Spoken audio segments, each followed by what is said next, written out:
Bonjour à tous, bienvenue sur la chaîne. Aujourd'hui, petite excursion dans la verte pour la présentation d'un couteau artisanal. Mais avant tout, je voulais vous présenter l'entrée de chez quelqu'un.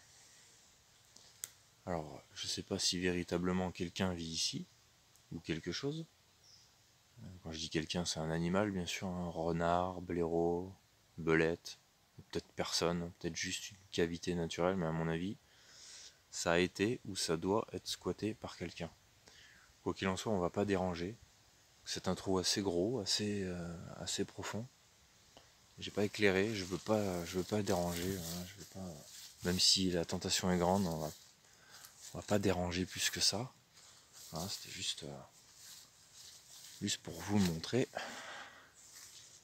Donc ici on est en Dordogne, hein, dans le Périgord, à côté de Brantôme. Et voici la Dronne. Voilà, petit cours d'eau sympathique.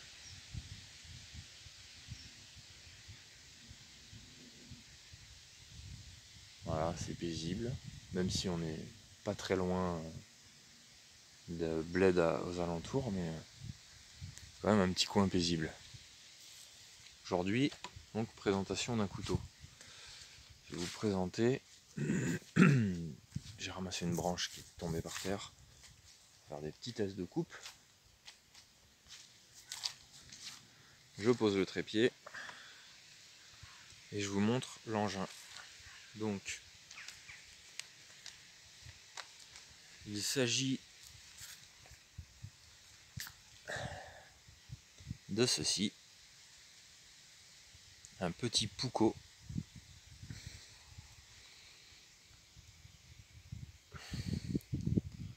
Donc réalisation artisanale d'origine polonaise. Donc c'est un couteau scandinave de la Finlande, mais celui-là ne vient pas de Finlande. Il vient de Pologne donc. Hop, vous voyez, brut de forge, très joli. Donc forgé, évidemment. C'est du 80 CRV2, acier carbone qui va rouiller de peur. Donc là il est huilé, légèrement huilé, c'est un peu séché. Donc 80 CRV2, mitre et talon en laiton. Et un manche en écorce de bouleau, vraiment le Pouco traditionnel tel que je le considère, quoi. Voilà. Donc très sympa, très très joli. Juste un petit détail, un petit inconvénient, on va dire, quelque chose qui m'a un peu déplu donc j'ai fait part à l'artisan. C'est le tranchant qui n'allait pas du tout. Il y avait un tranchant en V, un micro tranchant en fait dessus. Alors que c'est une émouture scandinave, normalement il n'y a pas de micro tranchant, c'est l'émouture qui descend jusqu'en bas. Donc j'ai dû le reprendre à la pierre pour effacer ce micro tranchant. Donc j'ai fait une émouture légèrement convexifiée à la pierre japonaise, ce qui m'a bien pris 3 heures, 3 heures et demie, voire plus. C'était assez long. Ce qui est dommage, c'est que c'est chanfreiné ici, donc c'est chiant, ça fait pas le point. Voilà, c'est chanfreiné en fait les arêtes, donc pour gratter un fire steel, faudra repasser. Mais mis à part ça, voilà, c'est surtout le tranchant. Donc je l'ai dit, je l'ai communiqué à l'artisan, qui est un jeune, hein, un petit jeune qui débute, et ouais, il débute bien, je trouve. Donc il fait toutes sortes de couteaux forgés, mais surtout du Pouco. Alors il peut vous vendre juste la lame, il peut vous vendre le couteau fini comme ça. À savoir que voilà, il n'y avait pas d'étui venant avec. Donc j'utilise l'étui, le premier étui que j'ai réalisé. un étui pour mon Mora classique. Donc si vous n'avez pas vu, j'ai une vidéo précédente là, sur ma chaîne pour vous présenter cet étui. Donc ça convient pas trop mal, bien que le manche soit beaucoup plus large que le Mora classique. Donc je devrais certainement réaliser un autre étui. Mais là pour l'heure, ça va très bien. Mais du fait qu'il soit plus large, justement, il reste bien bloqué, il y a une bonne rétention. Donc ça c'est pas mal. Si jamais ça vous intéresse de commander pour cet artisan, j'ai payé ce couteau, donc sans étui, 55 €. Donc c'est presque du vol, quoi, j'ai envie de dire, pour un couteau artisanal de cette qualité-là. C'est presque du vol. Mais bon, si c'est son prix, c'est son prix. Je vais vous montrer, j'ai écrit sur papier le nom de l'artisan, parce que évidemment, qui dit artisan polonais dit orthographe et prononciation polonaise. Et ça, c'est pas forcément évident à prononcer. Donc, je dirais Stanislav Svitala, mais je suis quasiment sûr que ça se prononce pas comme ça. S'il y a des Polonais parmi vous, ou des gens qui maîtrisent le polonais, peut-être ce serait intéressant de savoir comment ça se dit. Donc il a un Instagram, donc Svitala Knives, et j'ai commandé ce couteau sur Etsy. Donc si vous connaissez pas Etsy, allez jeter un œil, c'est fantastique, hein. C'est une plateforme qui fait le lien commercial, on va dire, entre des artisans du monde entier et vous-même. Donc svitalanKnives.etsy.com/. Voilà, donc ça, si ça vous intéresse, allez le voir, allez voir ce qu'il fait. Et puis commandez-lui un couteau, parce que franchement, des petits gars comme ça, faut les encourager. On va faire quelques petits tests de coupe. Parce que tout le monde sait qu'en termes de bushcraft, sorti dans les bois, couteau outdoor, le 80 CRV2, ça va plutôt bien, malgré que ça rouille. Voilà. Moi, j'ai jamais testé personnellement, mais j'en ai eu d'excellents retours. Donc, franchement, voilà, belle petite pièce. Ça veut bien faire le point sur le talon. Voilà. Donc on voit que c'est pas parfait. On voit que ça a des petites imperfections. Vous savez, moi c'est comme ça que je les aime, hein. Si vous me connaissez, vous savez que couteau artisanal, il doit avoir une petite marque. Je pense que c'est une marque d'Eto, ça. Il y est de l'autre côté aussi, donc il y a des chances que ce soit une marque d'Eto. Mais voilà, moi ça me dérange pas du tout qu'il y ait des petites traces de ce genre. C'est un couteau qui a une âme, hein. Donc on va faire quelques petits tests de coupe. Hein, je l'ai jamais essayé encore, je vous avouerai. Mais ça doit y aller. Donc, par où on commence? On va essayer de couper. Est-ce que je suis dans le cadre? Ouais, là on est pas mal. On va essayer d'avoir celle-là. Donc, mouture scandinave, ça y va, hein. Ça mange le bois. Par contre, pour bâtonner et pour faire des frappes à la volée, voilà, c'est peut-être un petit peu léger. Mais sinon, voilà, c'est vraiment des couteaux pour travailler le bois, limite pour la sculpture. On va essayer d'avoir celle-là gentiment.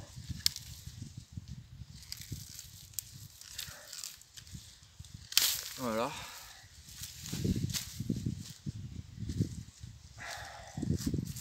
Donc je vérifie. Voilà, si je suis dans le cadre, donc vous voyez, ça y va, hein. Ça coupe franchement bien. Bon, après c'est moi qui ai repris le fil, donc j'ai fait en sorte que ce soit quand même assez rasoir. Mais vous voyez, si je me rapproche un petit peu, Les moutures scandinaves, ça mord vraiment, vraiment bien, quoi. Donc le Puukko est un couteau d'origine finlandaise, me semble-t-il, de ce que j'ai pu trouver sur internet. Bien qu'il y ait des sources qui parlent de couteau inuit, mais bon, principalement des sources que j'ai pu trouver, ça parle de couteau d'origine finlandaise. Vraiment le couteau traditionnel finlandais, quoi. Couteau utilitaire, qui pouvait servir d'arme aussi, évidemment. Tout couteau peut servir d'arme, donc ça c'est pas étonnant. Mais c'était surtout un couteau, couteau utilitaire, couteau pour bricoler. Et on voit, je suis désolé si je reste pas longtemps dans le cadre, si je suis pas bien centré, c'est pas forcément évident. On peut voir que ça tranche. Je vais essayer de vous montrer ça de plus près.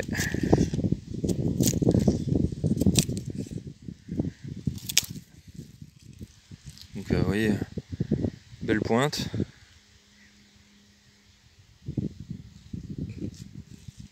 Et puis ça y va. Et sans trop forcer, on arrive à enlever des sacrés coupeaux. Ça peut bâtonner. Maintenant, voilà, ça reste une soie traversante. Hein. C'est pas une pleine soie, c'est pas du full tang, c'est une soie traversante, donc ça va, la lame va s'arrêter au niveau de la mitre ici, hein, et après va s'affiner comme ça, et en s'affinant de plus en plus jusqu'au bout. Donc c'est ce qu'on appelle une soie traversante pour ceux qui savent pas. Donc c'est tout fin, ça reste quand même très solide. Parce que là, c'est des morceaux, des lamelles d'écorce de bouleau additionnées les unes aux autres. Hein, le couteau est présenté comme ça. On en met une première, une deuxième, une troisième, etc. Après, c'est peut-être collé. Ça, je sais pas, ça dépend des artisans. Pressé. Et après, on met le talon. Et après, c'est martelé. Martelé au bout. Et limé. Et limé, poncé au backstand. Donc ça reste quand même quelque chose d'assez solide. Ça peut faire penser par exemple au kabar, hein, notamment. C'est des couteaux qui sont assez solides. On peut bâtonner avec, il n'y a pas de problème. Mais c'est pas aussi solide, on va dire, que du full tang. C'est pas aussi solide qu'une pleine soie. Mais je pense que ça peut le faire. Voilà, donc c'est vraiment un couteau idéal pour le outdoor. Pour l'outdoor, c'est vraiment le top. D'ailleurs, les Puukko sont réputés pour ça, hein, et j'ai l'impression que c'est quand même pas mal à la mode.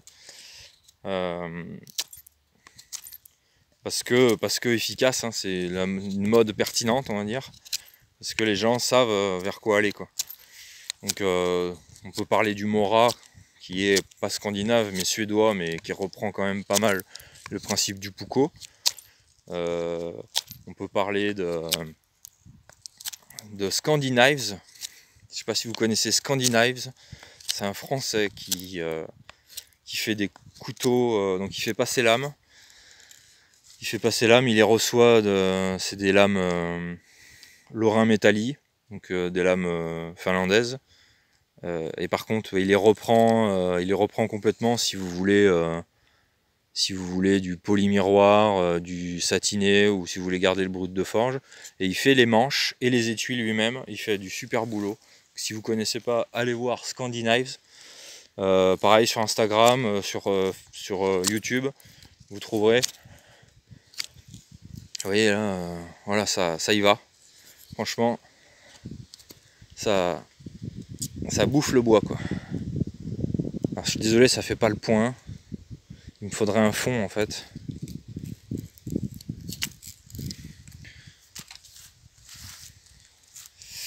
Je vais essayer quelque chose.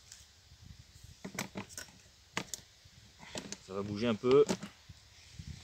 Je vais essayer de me mettre au plus près du sol pour pouvoir avoir un bon focus.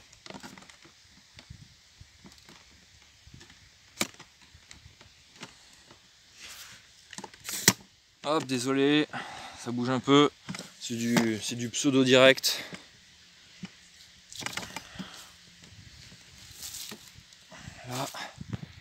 Là on est pas mal. J'espère qu'on va avoir un meilleur focus. Donc là, vous voyez.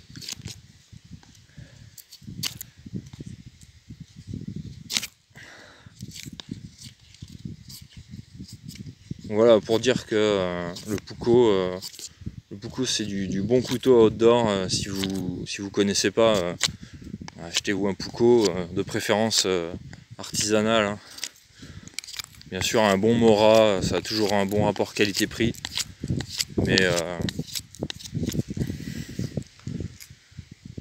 mais ça vaut pas quand même la valeur d'un couteau artisanal, quoi.